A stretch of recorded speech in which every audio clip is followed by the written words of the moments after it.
فاتحہ.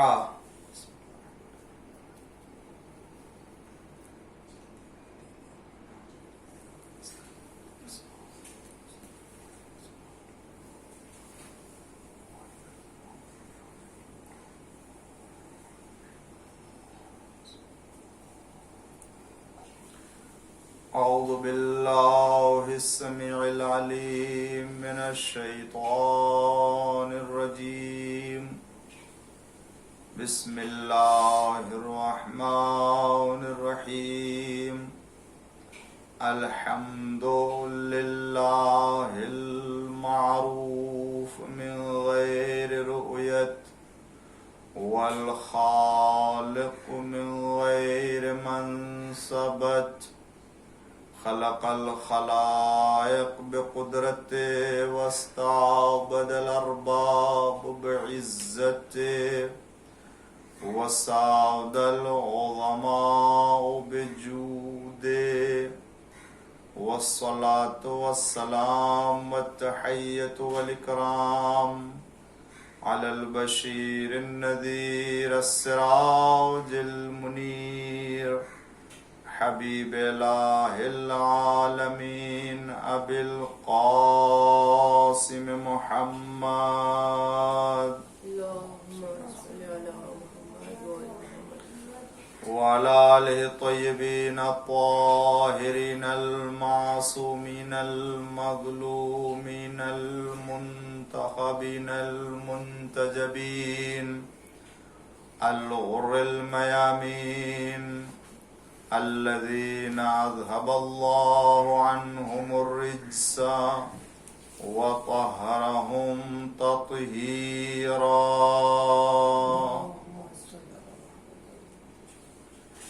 لا سيما الإمام المبين بقية الله في العرضين الحجة الثاني عشر والمهدي المنتظر عجل اللہ تعالی فرجہ الشریف. اللہم لعن اول ظالم ظلم حق محمد وآل محمد وآخر تابع له على ذلك. اللہم لعن العصابة التي جاهدت الحسين وشايعت وبايعت وتابعت على قتله. اللهم لعنهم جميعا. أما بعد فقد قال الله الحكيم في قرآن الكريم وقوله الحق. بسم الله الرحمن الرحيم. وجعلناهم أئمة يهدون بأمرنا وأوحينا إليهم فعل الخيرات وإقام الصلاة وإيتاء الزكاة وكانوا لنا عابدين. صلوات پڑھ دیجئے محمد وآل محمد. ناظرین اکرام اور سامعین اعظام، یہ ایام شہادت امام زین العابدین امام سجاد علیہ السلام کی شہادت کی مناسبت سے مجلسیں منعقد کی گئی ہیں، جس میں آیہ کریمہ کے ذیل میں خود امام علی ابن الحسین زین العابدین علیہ السلام کی سیرت، کردار اور آپ کی دعاؤں کے مجموعے کی کتاب سے متعلق کچھ گفتگو پیش کرنے کی سعادت حاصل ہو رہی ہے. پروردگار عالم ہم سب کے مجالس اور عزائے حسین میں شریک ہونے اور ہمارے گریہ کو خداوند عالم شرف قبولیت عطا فرمائے اور بہترین عزاداروں میں اور مخلص عزاداروں میں قرار فرمائے۔ آیہ کریمہ کے تلاوت کی خداوند عالم ارشاد فرماتا ہے وَجَعَلْنَاهُمْ أَئِمَّةً يَهْدُونَ بِأَمْرِنَا وَأَوْحَيْنَا إِلَيْهِمْ فِعْلَ الْخَيْرَاتِ وَإِقَامَ الصَّلَاةِ وَإِيتَاءَ الزَّكَاةِ وَكَانُوا لَنَا عَابِدِينَ۔ خدا فرماتا ہے کہ ہم نے انہیں امام بنایا ہے، وَيَهْدُونَ بِأَمْرِنَا، جو ہمارے امر سے ہدایت کرتے ہیں اور ہمارے اشارے سے اور ہمارے ہی حکم سے ہدایت کے کام کو آگے بڑھاتے ہیں، اور نماز قائم کرتے ہیں۔ ہم نے ان کی طرف وحی کی نماز قائم کرنے اور زکوٰۃ ادا کرنے، اور وَكَانُوا لَنَا عَابِدِينَ، اور یہ ہمارے عبادت گزار بندے ہیں۔ آیہ کریمہ میں پروردگار عالم اپنے مخصوص بندے کا تذکرہ فرما رہا ہے اور ان ہستیوں کا ذکر کر رہا ہے جن کو خداوند عالم نے ہادی رہنما بنا کر کے دنیا میں بھیجا، اور ان کے صفات اور ان کے کمالات کا تذکرہ کر رہا ہے کہ جو میری طرف سے ہدایت کرنے والے اور میری جانب سے جو رہنمائی کرنے والے ہوتے ہیں، وہ ہدایت کے کام کو کسی اور کی مرضی یا اپنے نفس کی خواہشات یا کسی اور کے ارادے سے نہیں، بلکہ وہ پروردگار عالم کے ارادے سے انجام دیتے ہیں، اور ان کی طرف الہام اور وحی کا سلسلہ بھی ہوتا ہے۔ نماز قائم کرنے، زکوٰۃ دینے اور عبادت گزار بندے ہوتے ہیں۔ اتنی صفتیں پروردگار عالم نے اپنی طرف سے بھیجے گئے ہادی اور رہنما کی بیان فرمائی کہ وہ جو ہوتا ہے وہ اس کے یہ صفات اور یہ کمالات ہوتے ہیں۔ اور الحمدللہ ہم جن اماموں اور جن ہادیوں کی رہبری اور پیروی کرتے ہیں، پروردگار عالم نے انہیں معصوم بنایا، ان کے کردار کو معصوم بنایا، ان کی پاکیزگی کا اعلان کیا۔ ان کے جیسا کردار اور ان کی جیسی پاکیزگی اور ان کے جیسا علم دنیا میں کسی بھی مسلک کے ہادی اور رہنما کا نہیں ہے۔ اللہ کا شکر ادا کرتے ہیں اگر واقعا دنیا کو معرفت ہو جائے اہل بیت اطہار علیہم الصلاۃ والسلام کی، اور ان کے کردار کی طرف رہنمائی ہو جائے، اور دنیا انہیں اپنا رہبر اور انہیں اپنا قائد دین اور دنیا دونوں میں تسلیم کر لے، تو آج بھی دنیا کا نقشہ بدل سکتا ہے۔ اس لیے کہ خداوند عالم نے ایسے پاکیزہ رہنما اور ایسے پاکیزہ ہادی کے ہدایت کرنے والے سے خالی نہیں رکھا ہے۔ آج بھی اس سلسلے پاک کا آخری رہبر اور آخری رہنما امام مہدی عجل اللہ تعالی فرجہ الشریف پردہ غیب میں، یہ خداوند عالم نے اسی لیے آپ کو دنیا میں رکھا تاکہ دنیا آپ سے ہدایت حاصل کرتی رہے۔ اگرچہ ہمارے جتنے بھی معصوم امام اور جتنے بھی رہنما گزرے ہادیان برحق، ان سب کی رہنمائی اور ان سب کے اقوال، ان سب کے دستورات، ان سب کے احکام آج بھی ہمارے لیے مشعل راہ ہے، اور ہم انہی کے نقش قدم پر چلتے ہوئے اپنے کردار کو اور اپنی زندگی کو اور اپنے حیات کو پاک و پاکیزہ کر رہے ہیں اور بنانے کی کوشش کرتے ہیں۔ دینی زندگی ہو، مذہبی زندگی ہو، یا ہماری یہ دنیاوی زندگی ہو، جو کچھ بھی ہے وہ سب کے سب خداوند عالم ائمہ معصومین علیہم السلام جن کو خداوند عالم نے پاکیزہ کردار دے کر کے بھیجا ہے، بنا کر کے بھیجا، انہی کے نقش قدم پر چلتے ہوئے ہم زندگی بسر کر رہے ہیں، اور اللہ سے دعا ہے کہ پروردگار عالم ہمیں اہل بیت علیہم السلام اور قرآن ہی کے دامن سے متمسک رکھے، ہماری آخری سانس اور ہماری زندگی کے آخری لمحہ بھی کبھی بھی قرآن اور اہل بیت کے دامن سے جدا نہ ہو۔ ہم انہی کی محبت اور ولایت پر دنیا سے جانا چاہتے ہیں، اور ہم اپنی نسلوں اور اپنے اولاد اور اپنی ذریت کو بھی اور دنیا کو بھی چاہتے ہیں کہ انہی کی محبت اور انہی کے دامن سے منسلک ہو کر کے دنیا میں رہنا چاہتے ہیں، اور رہیں تاکہ دین و دنیا دونوں جگہ کی سعادت سے سرفراز ہو سکے۔ عزیزان گرامی، خداوند عالم نے زین العابدین علیہ السلام اور سید سجاد علیہ السلام کی شکل میں ہمیں ایسا پاک و پاکیزہ اور ایسا رہنما فراہم کیا ہے کہ جس کی برابری اور جس کا مقایسہ کسی سے نہیں کیا جا سکتا ہے۔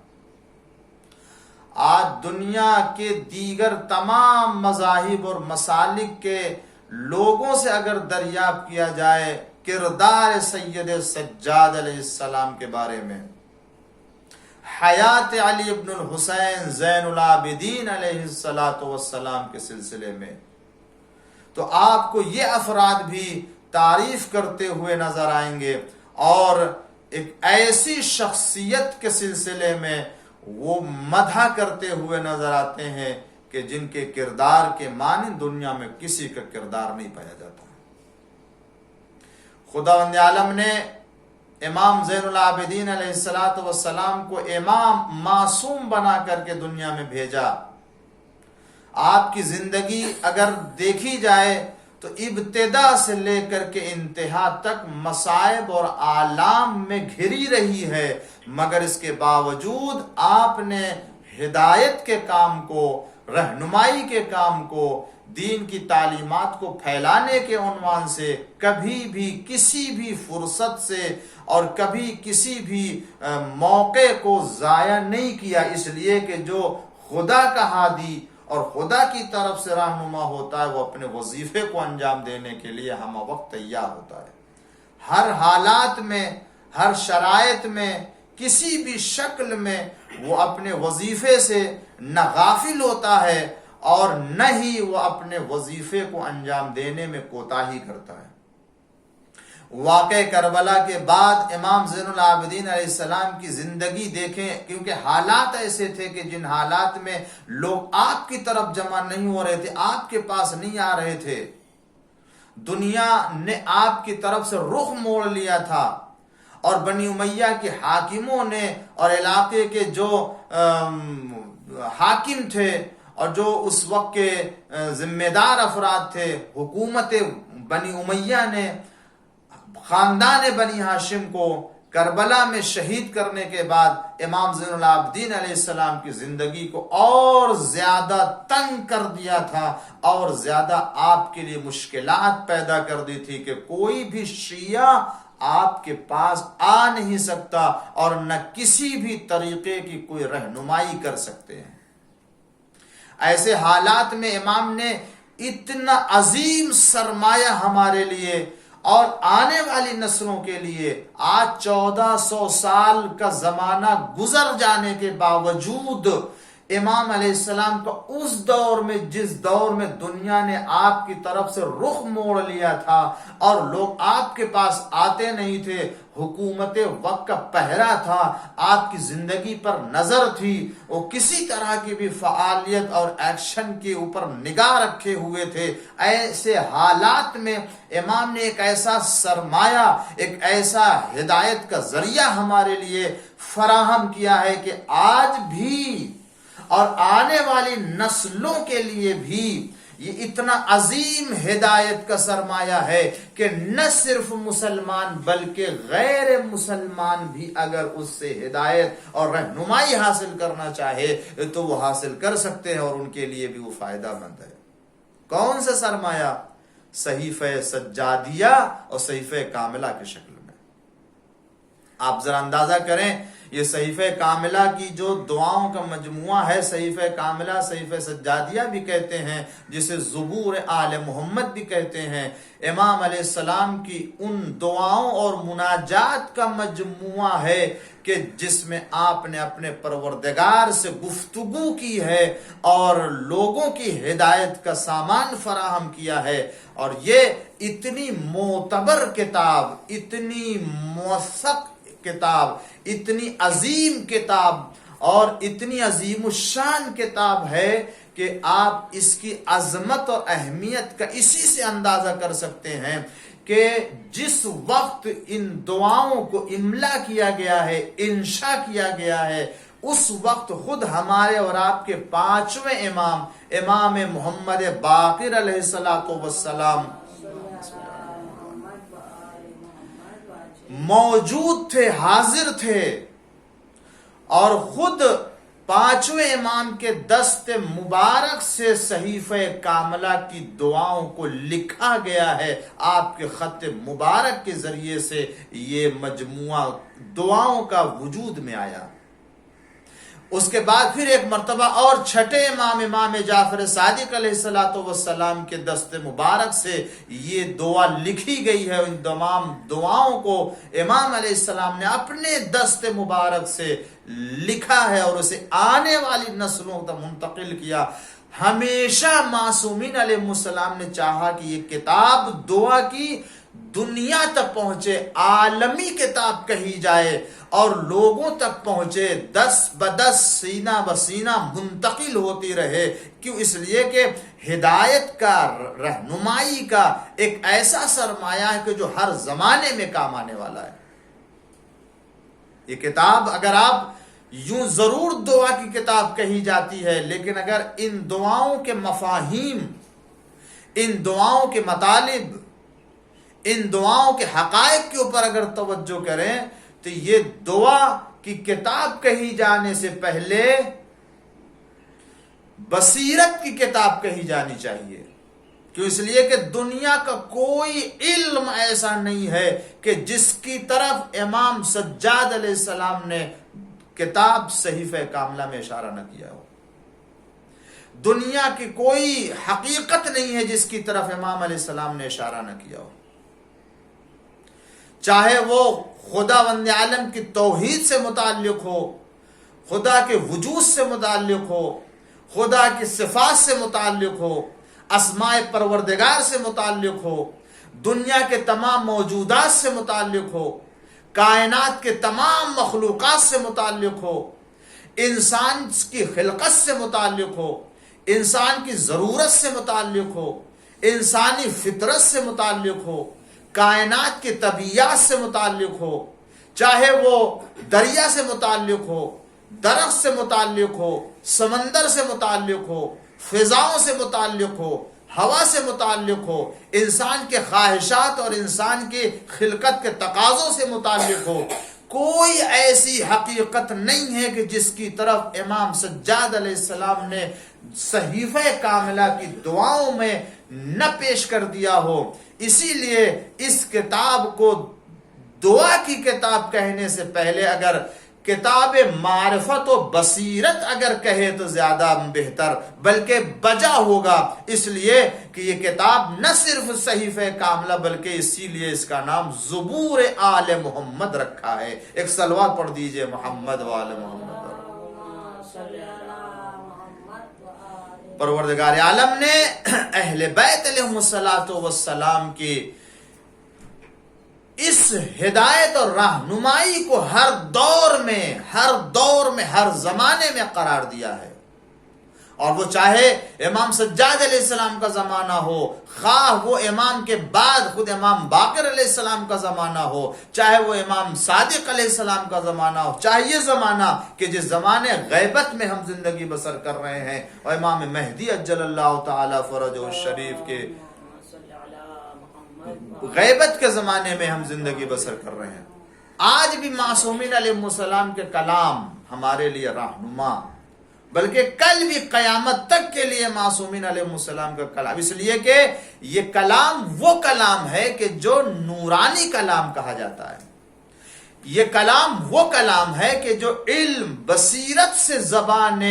مبارک سے ادا ہوئے اور لوگوں تک پہنچے، اس لیے کہ نہ ایسی فکر کسی کے پاس ہے، نہ ایسی سوچ کسی کے پاس ہے، نہ ایسی معرفت خدا کی کسی کے پاس ہے. نہ سوچ ہے، نہ فکر ہے، نہ معرفت ہے، اور نہ کلام کا انداز کسی کے پاس ہے، نہ گفتگو کا سلیقہ کسی کے پاس ہے. تو اگر انسان خدا سے کلام کرنا چاہے، خدا سے گفتگو کرنا چاہے تو کیسے کرے گا؟ اس کو ادھر کی خبر نہیں ہے، وہ ادھر اتنا آلودہ ہے کہ ادھر کے بہترین الفاظ اپنے لیے جو ہے وہ مشخص نہیں کر سکتا ہے. کوئی ایسا فقرہ، کوئی ایسا جملہ کہ جو زبان سے ادا کرے تو وہ اپنے خواہش اور اپنے ضرورت کو بھی بیان کر دے، اور پروردگار عالم کی بارگاہ اور اس کی ذات اور اس کی شان کے تقاضے کے مطابق بھی ہو. ایسا وہی کر سکتا ہے جو ادھر سے آئے اور ادھر آئے، جس کا رابطہ ادھر کی دنیا سے بھی ہو، ادھر کی بھی دنیا سے ہو. وہی وہاں کے مزاج سے واقف ہو سکتا ہے، وہی یہاں کے مزاج سے واقف ہو سکتا ہے. یہی وجہ ہے کہ معصومین علیہ السلام کی دعاؤں اور مناجات کا جو انداز ہے وہ کسی اور دنیا کے مذہب میں انداز نہیں پایا جاتا ہے، اس لیے کہ یہ وہاں کے مزاج سے بھی واقف ہیں، یہاں کے بھی مزاج سے واقف ہیں. اسی لیے خدا نے انہیں ہادی اور رہنما بنا کر کے بھیجا اور بتایا اگر تمہیں ہماری بارگاہ میں آنا ہے تو انہیں دروازہ بنایا ہے، ان کے ذریعے سے ہماری بارگاہ میں آؤ تو تم اپنے ارادے کو بھی بیان کر سکتے ہو، اپنی ضرورت کو بھی بیان کر سکتے ہو، اور ہم تمہاری دعاؤں کو بھی سن سکتے ہیں. ایک صلوات پڑھ دیجئے محمد وآل محمد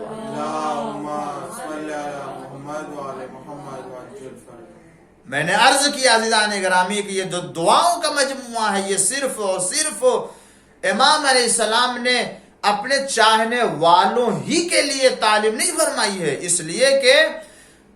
جو اسلام ہے وہ عالمی اسلام ہے. انسان کی ضرورت کو مد نظر رکھتے ہوئے قانون بنایا گیا ہے. انسانی فطرت سے اسلام کے قوانین ہم آہنگ ہیں. تو جب اسلامی قانون انسانی فطرت سے ہم آہنگ ہے تو اسلام کی کوئی تعلیم انسانی فطرت سے ہٹ کر کے نہیں ہو سکتا. تو جب اسلام کے قوانین انسانی تقاضوں اور انسانی فطرت کے تقاضوں سے ہٹ کر کے نہیں تو یہ انسانی رہنما ہے، جو اسلامی رہنما ہے، جو دینی ہادی ہے، جن کو خداوند عالم نے ہادی برحق بنا کر کے بھیجا، ان کا کلام انسانی تقاضوں سے ہٹ کر کے کیسے ہو سکتا ہے؟